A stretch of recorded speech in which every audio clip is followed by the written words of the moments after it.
We have all done things, I suppose, during our college years that we look back and say, well, that's a youthful indiscretion, or perhaps it was just immaturity. But what is happening in Alabama is flat out dangerous, isn't it?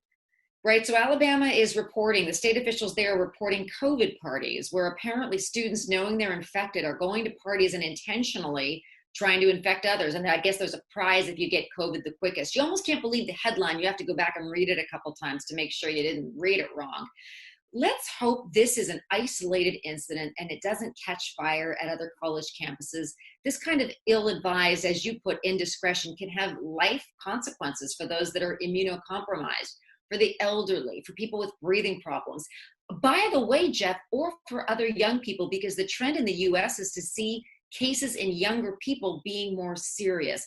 We don't want to see that, and we don't want reckless conduct to allow anyone to be infected, even people young enough that might mistakenly think they can beat it.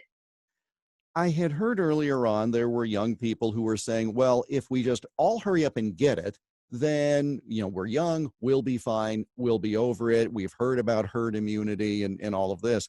But now we're getting to the point where, as I believe is the case here, you get a group of friends who all throw money in a common pot, and the first one to get COVID gets the money in the pot. I mean, you're gambling not just with money, but with your life and everyone else's.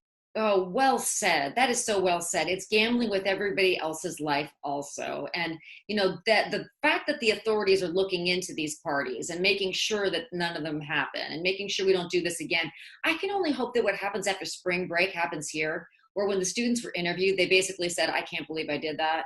That was so bad. I did get the virus and it was so much more serious than I had thought. I would not want to bring this home to my parents. I just hope the same thing happens here with this dynamic and realizing, coming to their senses, and that no other campuses or anywhere in America they decide to try this kind of thing. It's like playing Russian roulette, Jeff. It's just the kind of thing you don't ever want to gamble with.